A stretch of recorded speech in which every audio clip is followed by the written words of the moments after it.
The misjudgment. The vast darkness of space held no secrets from the Nelvari Empire. For 3,000 cycles, they had expanded across the stars, bringing hundreds of worlds under their dominion. Their fleet, comprised of sleek biomechanical vessels that seemed to pulse with their own consciousness, had never known true defeat. The Nelvari themselves were tall, elegant beings with iridescent skin that shifted colors with their emotions, six-fingered hands capable of remarkable precision, and minds engineered for conquest. Admiral Vextar stood on the command deck of the Sovereign Will, the flagship of the 7th Expansion Fleet. His skin rippled with patterns of anticipation, blue-green waves that his subordinates recognized as excitement for the hunt. "Admiral, we've completed our scan of the third planet," announced Sub-Commander Neri, her skin a steady professional purple. "The dominant species appears to have achieved rudimentary space travel, but their technology is primitive." Vextar's mandibles clicked in amusement. "Show me." The holographic display materialized between them, revealing images of Earth's orbital stations, lunar outposts, and a handful of Mars colonies. Vextar studied them with the detached interest of a scientist examining a particularly simple organism. "They still rely on chemical propulsion for much of their space travel," Neri continued. "Their weaponry consists primarily of kinetic projectiles and crude-directed energy. Their communications are unshielded, and their defenses are minimal." "How many conquest vessels will we need?"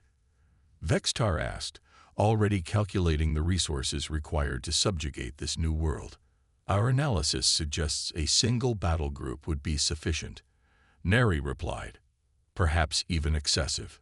Vextar's skin rippled with amber patterns of satisfaction. The Nelvari Empire's expansion into this region of space had been proceeding smoothly, with each new system falling more quickly than the last.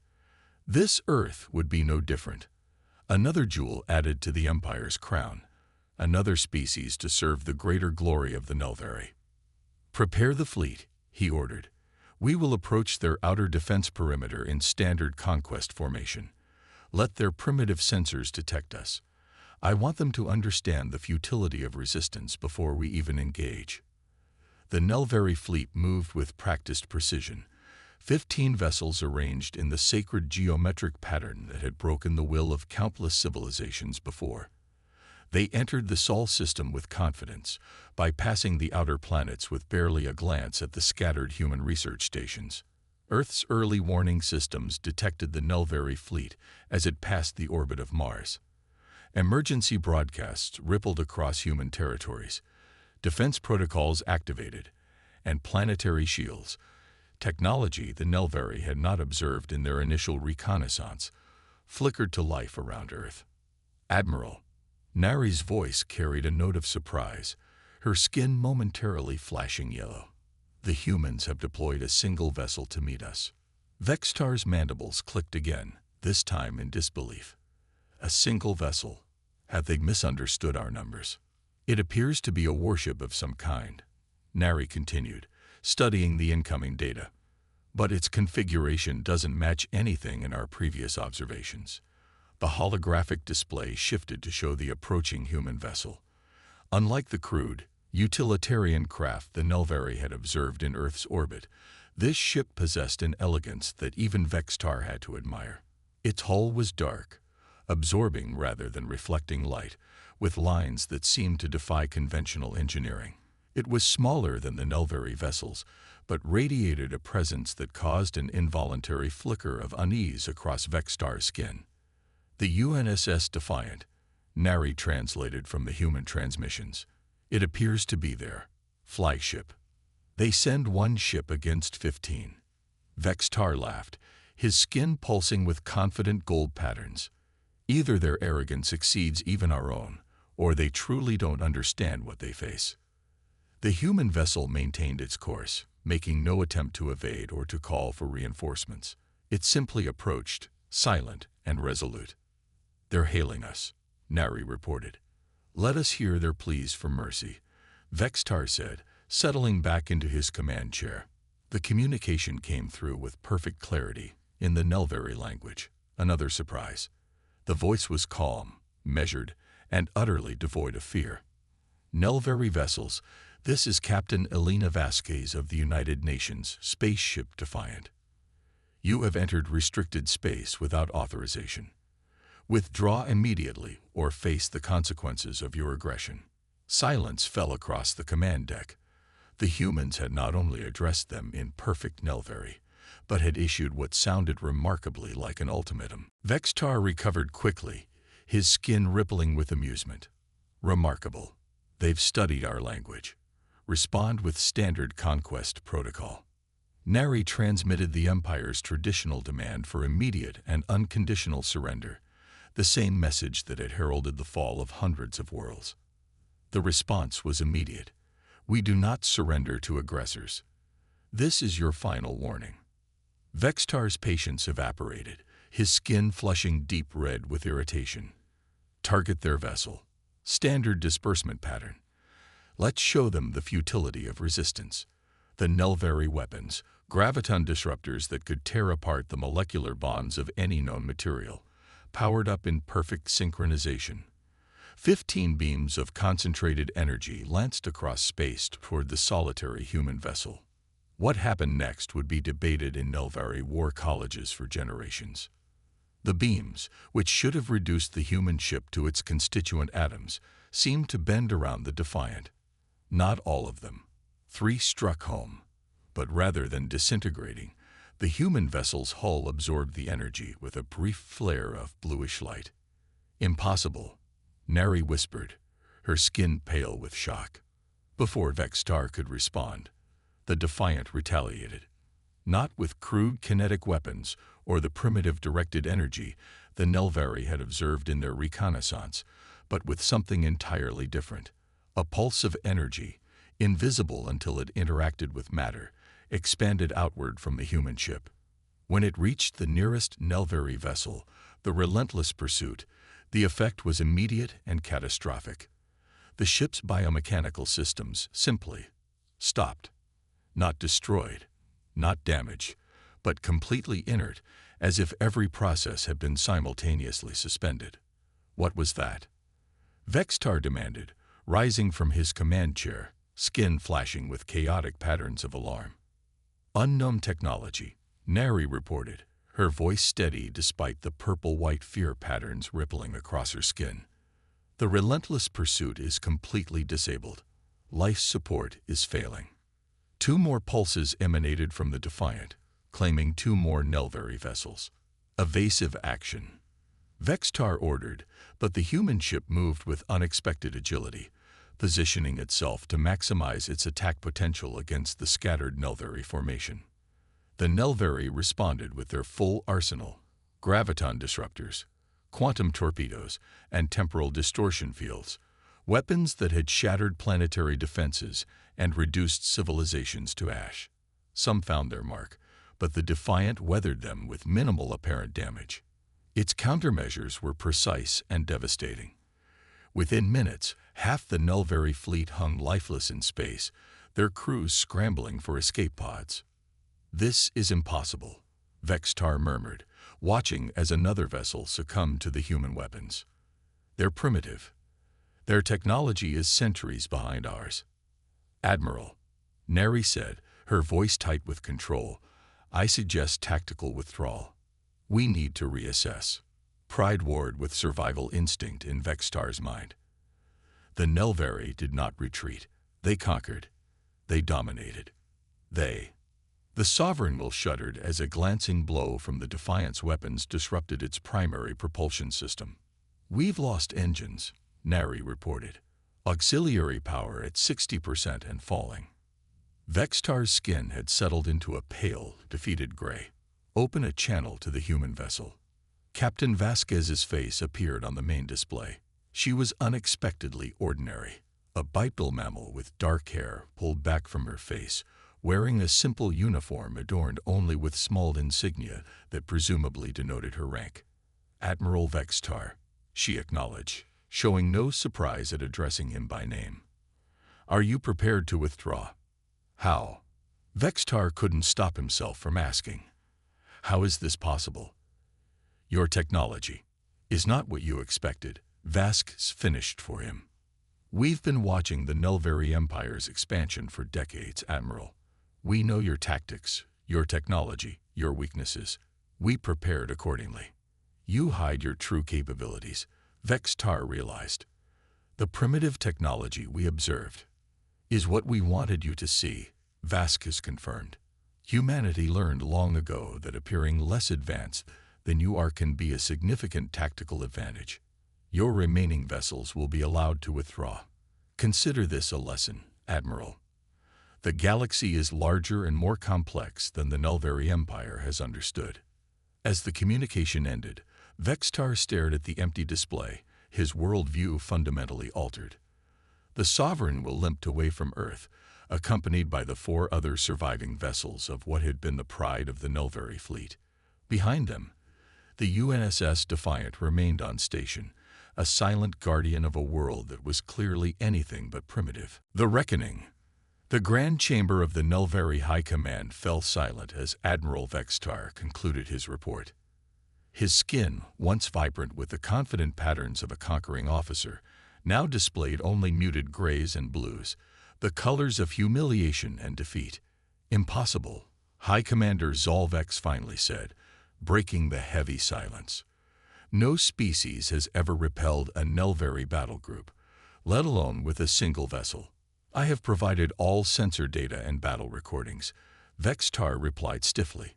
The human ship, this Defiant, employed technologies we have never encountered before. They knew our language, our tactics, even my name. They have been studying us, preparing for this encounter. The 9 members of the High Command exchanged troubled glances, their skin patterns betraying their disquiet. What do you suggest, Admiral? Asked strategist Mevnar, her skin rippling with analytical purple patterns. That we simply cede this territory to these humans. Vextar's mandibles clicked in agitation. I suggest we reassess our understanding of humanity. They deliberately presented themselves as technologically primitive. The intelligence we gathered was precisely what they wanted us to see. Across the chamber, War Minister Dravkon's skin flashed with angry red patterns. The Nelvari Empire does not retreat. We do not capitulate. If these humans have powerful technology, then we will take it, as we have taken the advancements of 100 other species. With respect, Minister, Vextar countered. Conventional conquest strategies may not be effective against this enemy. They anticipated our approach and neutralized half our fleet with apparent ease. Dravkon rose from his seat, towering over the chamber. Then we will not use conventional strategies. We will deploy the 2nd and 3rd Dominance fleets. 40 vessels, our most advanced weapons. We will obliterate this human world and take what remains for study. High Commander Zalvex's skin displayed the golden patterns of decision. Prepare the fleets. Admiral Vextar, you will observe but not command. Your experience with these humans makes you valuable, but your defeat suggests you may not be the ideal strategist for this engagement. Vextar accepted the rebuke with a diplomat's grace, though his skin briefly flashed with the indigo of resentment. 3 cycles later, the combined might of the Nelvari Empire approached Earth once more. 40 warships, each more powerful than those of the previous expedition, arranged in a formation designed to counter the human vessel's tactics as described in Vextar's report. Admiral Krevmar, commander of the 2nd Dominance Fleet and architect of 17 successful conquests, stood confidently on the bridge of the Imperial Mandate. No sign of the Defiant, reported his sensor officer. Human defenses appear to be on high alert, but they have not deployed any vessels to meet us. Vextar, standing quietly at the rear of the command deck, felt an uneasy ripple pass through his skin. They know we're here, he said softly. They're waiting. Krevmar dismissed the concern with a flick of his mandibles. They may have surprised you, Admiral, but they will find the full might of the Nelvari Empire less easily overcome. The fleet continued its advance, passing the orbit of Mars. Still, no human vessels moved to intercept. Perhaps they recognized the futility of resistance this time. Krevmar suggested, his skin displaying confident gold patterns. It was only when the fleet had passed the fourth planet's orbit that their sensors detected movement. Not from the direction of Earth, but from all around them. Multiple contacts, the sensor officer announced, her skin flashing with alarm. There, they were already here. Admiral, dozens of vessels, previously undetected. The holographic display revealed the truth that Vextar had feared. The Nelvari fleet was surrounded. Human warships, not one, but 30, had somehow remained invisible to Nelvari sensors until this moment. Each bore the same sleek, dark design as the Defiant, but with variations that suggested different roles within their fleet structure. Impossible, Krevmar whispered, his skin paling. Our sensors are the most advanced in known space. Nothing could hide from them. The humans have mastered some form of cloaking technology, Vextar observed, stepping forward. Admiral, I suggest we open communications immediately. Before Krevmar could respond, the human fleet acted. Not with weapons, but with a targeted electromagnetic pulse that washed over the Nelvari vessels, temporarily disrupting their communications, but causing no permanent damage. It was a demonstration, not an attack, a flexing of technological muscle designed to show what they could do if they chose. When communications restored moments later, a transmission came through on all Nelvari frequencies. Nelvari Fleet, this is Fleet Admiral Helena Chen of the United Nations Space Defense Force. Your previous incursion into our territory was met with restraint. This second, larger force demonstrates your hostile intentions. We are prepared to defend ourselves with all necessary means. The display showed a human female, older than Captain Vasquez had been, with streaks of gray in her dark hair and eyes that held the hard wisdom of someone who had known conflict and emerged victorious. Krevmar, recovering his composure, responded with the dignity expected of a Nelvari admiral. This is Admiral Krevmar of the Nelvari Empire. Your resistance to our previous expedition was unexpected. We seek to understand your capabilities. Admiral Chen's expression remained impassive. By sending a fleet more than twice the size of your previous force, your empire's pattern of conquest is well documented, Admiral. We have observed your subjugation of 17 intelligent species in this sector alone. Earth will not be the 18th. Vextar stepped forward. Admiral Chen, I am Vextar, commander of the previous expedition. How is it that you know so much about us when we knew so little about you? Chen's gaze shifted to him, and he felt the weight of her evaluation. For over 50 years, humanity has maintained stealth observation posts throughout this sector of space. We watched the Nelvari Empire expand. We studied your technology, your tactics, your language. We prepared for the day you would inevitably turn your attention to Earth. 50 years. Krevmar's skin flashed with disbelief. Impossible. Our sensors would have detected. Your sensors detect what they're designed to detect. Chen interrupted. We designed our technology specifically to exploit the blind spots in Nelvari sensor systems. While you saw primitive chemical rockets and basic orbital stations, our true fleet was being built in secret facilities throughout our solar system. Vextar felt a new emotion ripple through his skin, respect, tinged with something approaching awe. The humans hadn't just gotten lucky in their first encounter. They had outmaneuvered the Nelvari Empire on a strategic level that spanned decades. The High Command will never accept defeat, Krevmar stated, his skin now showing the conflicted patterns of an officer caught between duty and survival. We're not seeking your defeat, Chen replied. Merely your withdrawal and recognition of our sovereignty. The galaxy is vast, Admiral. There is room for both humanity and the Nelvari Empire to exist without conflict. Krevmar's mandibles clicked in agitation. And if we refuse? In response, one of the human vessels, smaller than the others, and apparently designated for demonstration purposes, fired a single weapon at an uninhabited moon of the fourth planet. The beam, barely visible as a distortion in space, struck the celestial body with precision. For a moment, nothing happened. Then, silently, The moon began to break apart, not in a violent explosion, but in a controlled, almost elegant dissection. Layer by layer, it separated into perfect concentric spheres that slowly drifted apart. That was at 5% power, Admiral Chen noted calmly. We call it a molecular disaggregation beam. It doesn't destroy matter. It simply convinces it to stop being part of a larger structure. The display of power sent ripples of pale fear patterns across the skin of every Nelvari on the command deck. You could have used this against our fleet during the first encounter, Vextar realized. Captain Vasquez was instructed to use minimal force, Chen confirmed. We prefer peaceful coexistence, Admiral. But make no mistake, we will defend ourselves with all necessary means. Krevmar, for all his pride and commitment to the Empire, was not a fool.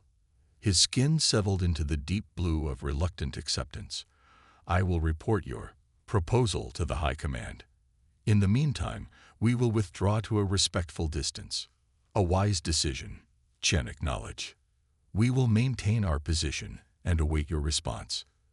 As the communication ended, Krevmar turned to Vextar, his skin now displaying the complex patterns of an officer reassessing everything he had believed about his place in the universe. You were right, he admitted quietly. They are not what they seemed. Vextar's own skin rippled with the patterns of profound realization. No species has ever challenged the Empire like this. Not with superior force, but with superior strategy. They let us see what they wanted us to see. They studied us while remaining hidden themselves. The High Command will not easily accept this reality, Krevmar said. They must, Vextar replied. Or the Nelvari Empire will learn an even harsher lesson than the one I received. 3 cycles later, a formal diplomatic channel was established between Earth and the Nelvari Empire. The treaty that followed acknowledged human sovereignty over their solar system and established protocols for peaceful interaction. In the archives of the Nelvari Empire, a new classification was created for humanity. Approach with caution and respect. Appearances may be deceiving. And in the war colleges of both civilizations, the first contact incident became a case study in the value of patience, preparation, and the strategic advantage of appearing less capable than you truly are.